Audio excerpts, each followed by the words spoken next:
I'm all about geeking out on the metabolic pathways and metabolic health, and let's train to improve our lean muscle mass. But all of that is for naught if we also don't take into account our relationship with ourselves, and to take our past experiences, however good or bad or neutral those might have been, and to be fully integrated within the past, the present, and potentially the future as well. So I just love what you're saying. And to piggyback on what you're saying as well, when we're hyperoxygenating the body, I mean, we know that athletes do this all the time. They will go up to oxygen depleted environments in order to increase their capacity for extracting oxygen.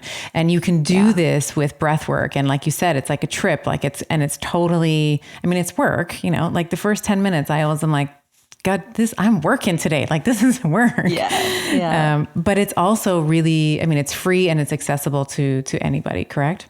Absolutely. Anyone can breathe. Yeah. The reason it's such a great self-discovery tool is that we know that trauma and past events in our life that have shaped our life in some way, that they're often, yes, they're held in the nervous system, but we also hold them in the body as tension in the muscles, tension in the fascia.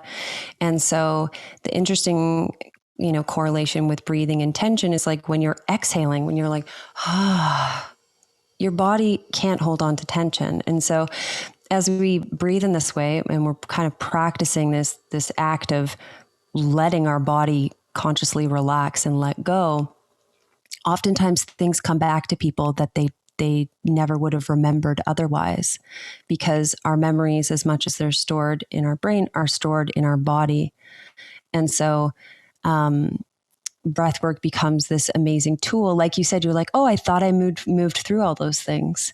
And then you start breathing and you're like, oh, there's like still a little something that I'm holding here somewhere in my body. And so as you breathe, sometimes those subconscious memories and things can come back up to the surface to just be witnessed, so that they can, move on and move through, and we can live beyond that place of tension or that moment in our lives. We can rewire it.